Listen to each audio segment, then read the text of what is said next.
మంచిది. మనందరం కూడా ఈ రీతిగా మరొకసారి మనము ప్రభు మాటలను జ్ఞాపకం చేసుకునటానికి దేవుడు ఒక మంచి తరుణాన్ని, మంచి సమయాన్ని మన జీవితాలలో ప్రభువారు మరొకసారి అనుగ్రహించి ఉన్నాడు. ఆయన ఇచ్చినటువంటి ఈ మంచి తరుణమును బట్టి ప్రభువును స్తుతిస్తూ ఉన్నాను. దేవునికి స్తోత్రం చేద్దాం అందరం కూడా. హల్లెలూయా. ప్రియులారా, ఈ యొక్క రాత్రికాల సమయంలో కొద్ది నిమిషాలు ప్రభు మాటలు మనం జ్ఞాపకం చేసుకుందాం. హబక్కూ గ్రంథము 2వ అధ్యాయము 9వ వచనమును ఎవరైనా ఒకరు చదివి సహాయము చేయవలనని తెలియపరుస్తూ ఉన్నారు. తనకు అపాయము రాకుండానట్లు తన నివాసమును బలపరుచుకొని తన ఇంటి వారి కొరకై అన్యాయముగా లాభము సంపాదించుకుని వారికి శ్రమ. చాలు తల్లి, థ్యాంక్ యూ. 9వ వచనంలో మరలా మీరు చదవండి.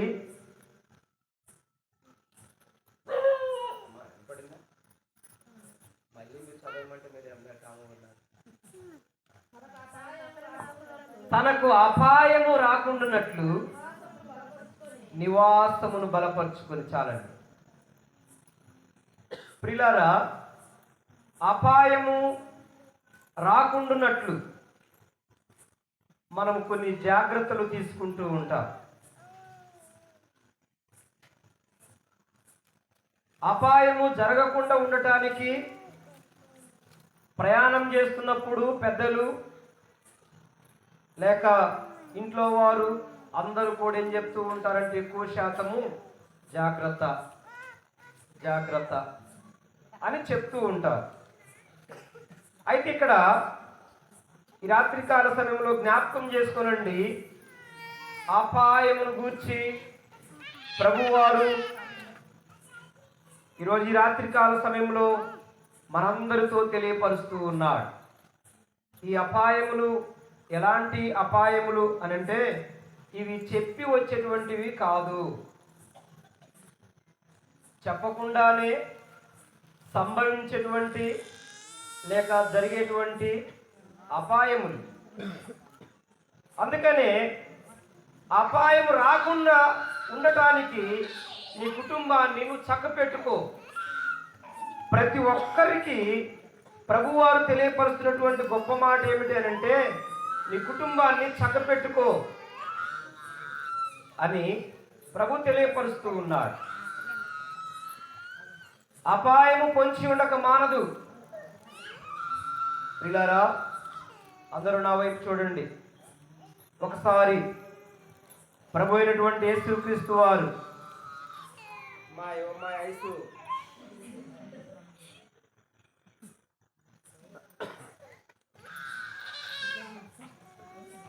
ప్రియులారా, జ్ఞాపకం చేసుకోనండి.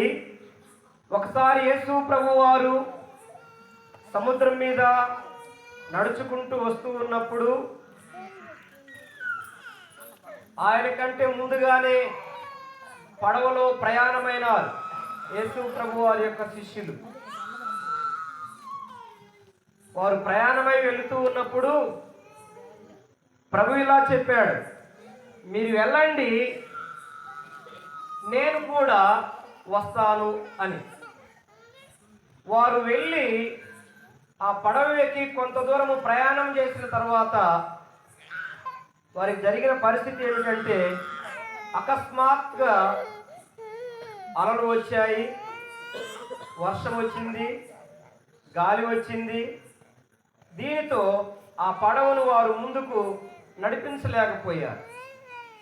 అయితే ప్రియ దేవుని బిడ్డలారా, అక్కడే మనము పేతురును, అదే పడవలో ఉన్నటువంటి ఆయన శిష్యుల్లో ఒకడైన పేతురు ఏమంటాడు అని అంటే, ఆ సముద్రం వైపు పార చూస్తూ ఉన్నప్పుడు ఎవరో ఒక వ్యక్తి ఆ నీళ్ల మీద నడుచుకుంటూ వచ్చుట చూచి మిగతా వారందరికి కూడా ఏం చెప్పాడు అని అంటే, ఇదిగో మనలాగే ప్రయాణం చేసిన వాళ్ళల్లో ఎవరో ఒకడు చచ్చిపోయాడు, ఆత్మయి అదిగో నీళ్ళ మీద వస్తూ ఉంది అని మిగతా వారికి కూడా ఏం పెట్టాడంటే భయం పెట్టాడు. అసలు భయపడేది ఎవరు అని అంటే పేతురే ఎక్కువగా భయపడుతున్నవాడు.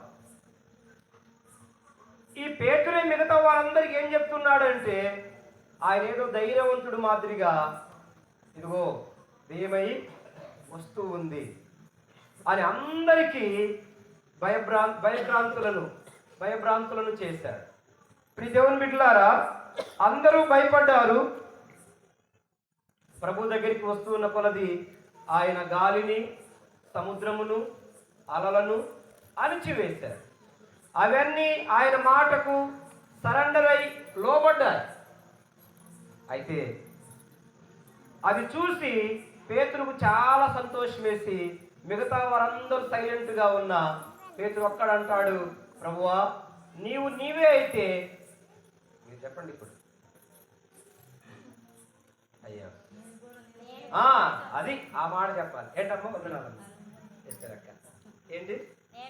నేను కూడా నీకులాగా నడుస్తా. అది నువ్వే అయితే నేను కూడా నీకులాగా ఈ నీళ్ళ మీద నడవటానికి సెలవి అని అంటే ప్రభు అన్నాడు, రా.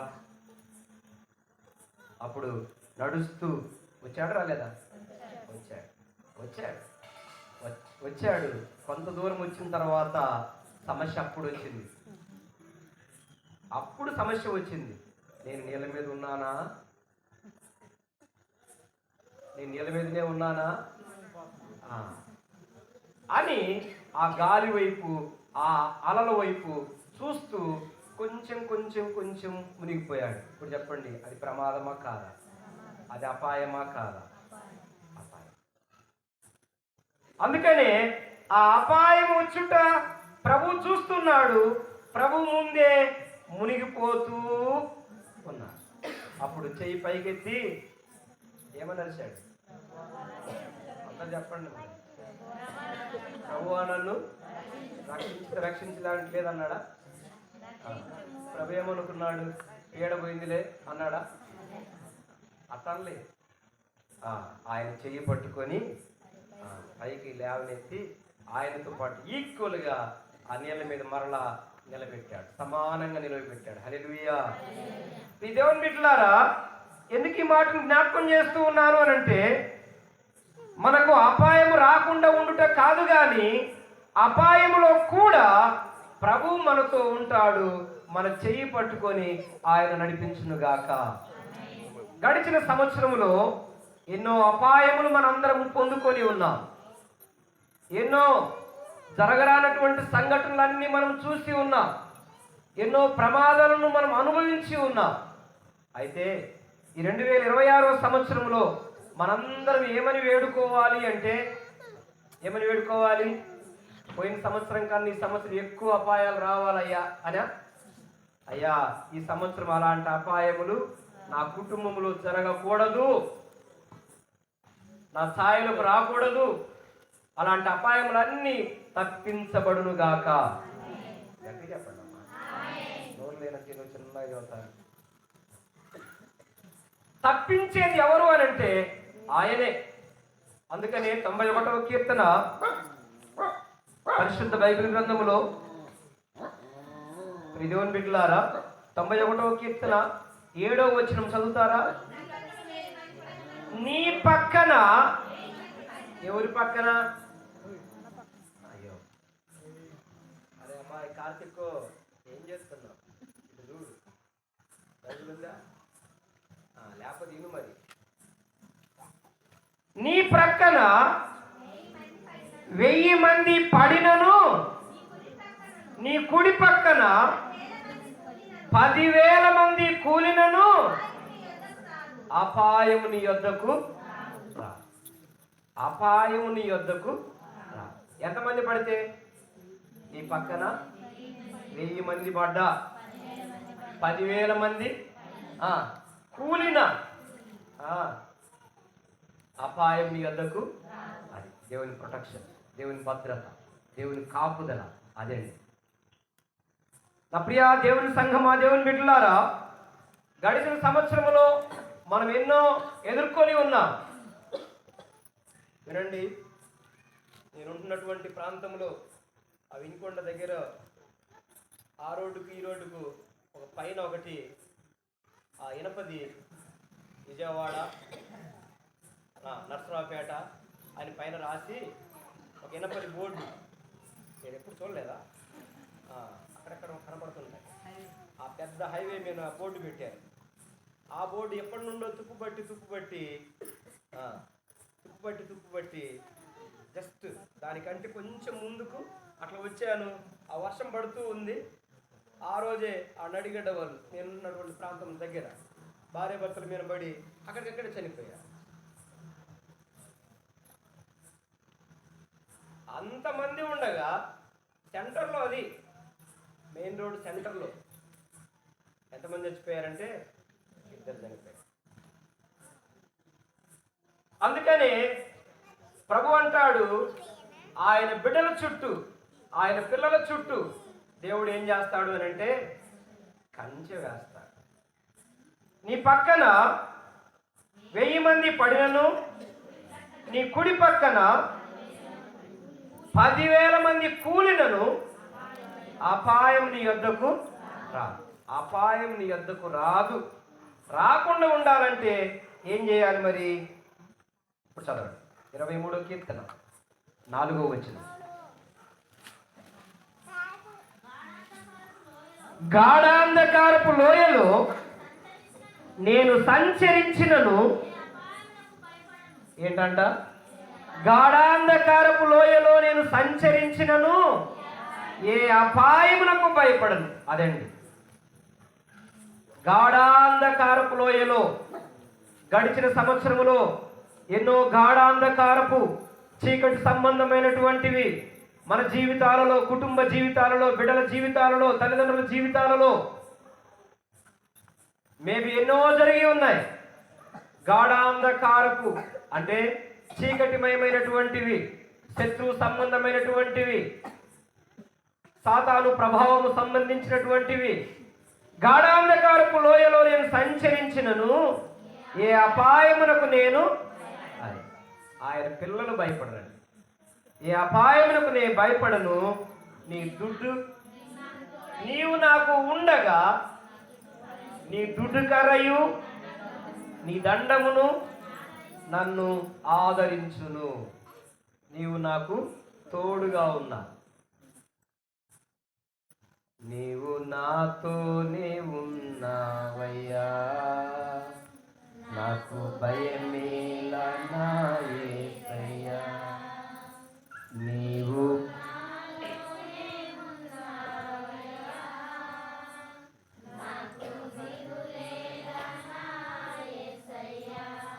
దేవునికి స్తోత్రం, హల్లెలూయా.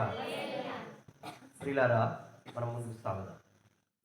చూడండి, అపాయము నీ యొద్దకు రాదు. ఎప్పుడు రాదు అంటే గాఢాంధకారపు లోయలో సంచరించినను ఏ అపాయం నీకు రాదు. అయితే ఈ రాత్రికాల సమయంలో మనం ఏమని ప్రార్థించాలి అంటే, అయ్యా ఈ సంవత్సరం అంతా అలాంటి అపాయములను పొంచి ఉన్న ప్రమాదములు అన్నిటినీ యేసయ్య నామములో తొలగించబడునుగాక. మా సంఘములో నుండి తొలగించబడునుగాక, మా కుటుంబాల్లో నుండి తొలగించబడునుగాక, మా జీవితంలో నుండి తొలగించబడునుగాక. ఇట్లా మనం ప్రార్థన చేయాలి. అప్పుడు దేవుడు తొలగించి వేస్తాడు. ఆయన కాపుదలనిచ్చి మనం నడిపిస్తాడు. కాబట్టి ప్రియ దేవుని బిడ్డలారా, చదవండి. ఇంకా అక్కడే మనం చదువుతాము. 121వ కీర్తన 7వ వచనము. 121వ కీర్తన 7వ వచనం. ఏ అపాయము రాకుండా యెహోవా నిన్ను, అది ఎవరు నిన్ను కాపాడేదంటే యెహోవా నిన్ను కాపాడు. కాబట్టి ప్రియ దేవుని బిడ్డలారా, యెహోవా నిన్ను కాపాడును. ఆయన ఎప్పుడు నిన్ను కాపాడుతూ ఉంటాడు. అపాయకరమైన పరిస్థితుల మధ్యలో నుండి, గాఢాంధకారపు లోయల్లో నుండి, చీకటి సంబంధిత వ్యాధుల్లో నుండి, బలహీనతల్లో నుండి ప్రభు మనల్ని కాపాడు. కాబట్టి ఈ యొక్క రాత్రికాల సమయంలో ప్రభు మాటలు ఆలకిస్తున్నటువంటి నీవు నేను మనందరము కూడా అటు అపాయములు మనము తప్పించబడాలి అని అంటే మనం ఏం చేయాలంటే ఒక పని చేయాలి. ఆ ఒక పని ఏమిటంటే మనము చేసే సహవాసము సరైనటువంటి వ్యక్తితో మనము సహవాసము చేయాలి. మనం చేసే స్నేహము, మనం చేసే ఫ్రెండ్షిప్, మన స్నేహితులు ఎలాంటి వారితో మనం సహవాసం చేయాలంటే ఆయన పిల్లలతోనే మనము సహవాసము చేయాలి. మీకు వినండి అబ్బాయి, నా వైపు చూడండి. హల్లెలూయా. త్వరగా ముగిస్తాను, టైం అయిపోయింది. మీ అందరికీ తేలు తెలుసా? ఎప్పుడన్నా పుట్టిందా?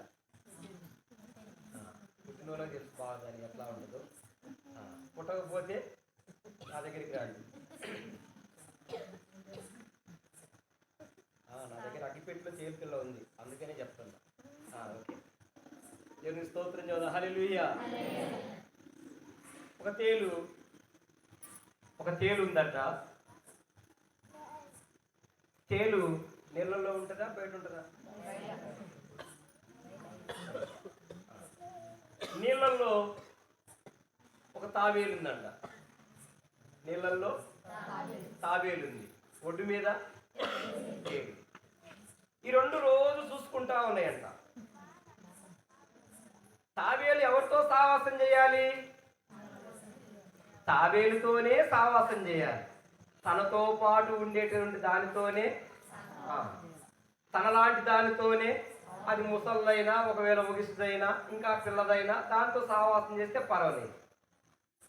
కానీ ఈ తాబేలు కూడా ఒడ్డునున్నటువంటి తేలును చూస్తూ ఈరోజు చూస్తూ అలా మాట్లాడుకుంటూ రెండు ఫ్రెండ్స్ అయ్యాయంట. రెండు ఫ్రెండ్స్ అయ్యి తేలు అడుగుతూ ఉందంట. ఏమడిగిందంటే, అబ్బా ఎవరా అబ్బా? తాబేలు. అబ్బా, ఆ గెట్టుకు నేను ఎప్పుడు పోలేదు, కాబట్టి నన్ను ఈ గెట్టు నుండి ఆ గెట్టుకు తీసుకుపో అంటే ఈ తాబేలు అన్నదంట, లేదు, యువతలు ఎలా ఉంటుందో అవతల కూడా అట్లనే ఉంటుంది, నువ్వేం రానక్కర్లేదు అని అంటే, లేదబ్బా ప్లీజ్ అబ్బా. అట్లా చాలాసేపు బ్రతిమలాడిందంట. బ్రతిమలాడితే ఆయన సరేలే, ఇదిగో మరి నీకు కొండ ఉంటుంది కదా, దాంట్లో విషం ఉంటుంది కదా, అది చూస్తే నాకు భయం వేస్తుంది, కాబట్టి నిన్ను ఎక్కించుకొని నా ఈపు మీద ఎక్కించుకొని అవతలికి తీసుకుపోదాం అనుకుంటే ఆ కొండని చూస్తే భయం వేస్తుంది అంటే తేలు చెప్పిందంట, లేదు అదేం లేదు, నేను పుట్టాలనుకుంటేనే పుడతా, నేను పుట్టకూడదు అనుకుంటే నేను ఎవ్వరి జోలికి పోదు. అలా ఒకరోజు ఇద్దరు ఒప్పందం కలిగి ఆ డిప్ప మీద, ఎవరి డిప్ప మీద? తాబేలు డిప్ప మీద తేలెక్కి నిలబడింది. నీళ్ళు తగలకుండా పైన తీసుకొని వెళ్తా ఉందంట. మధ్యలోకి వచ్చేసరికి, ఆ నదిలో మధ్యలోకి వచ్చేసరికి దీనికి సంతోషం వేసింది. తేలుకు సంతోషం వేసి ఎగురుతా ఉంది, అట తిరుగుతుంది, ఇట తిరుగుతా ఉంది. ఇది మోస్తున్నది ఏమంటుంది, నువ్వు ఎగరబాకు, ఆగు, నువ్వు ఎగిరే కొద్దీ నాకు ఇక్కడ 100 మీద కొట్టుకుంటుంది. అలా అంటూనే ఇది కొంచెం జరిగి ఈ తాబేలు మెడ తగిలింది. తాబేలు మెడ ఎక్కడ ఉంటుంది?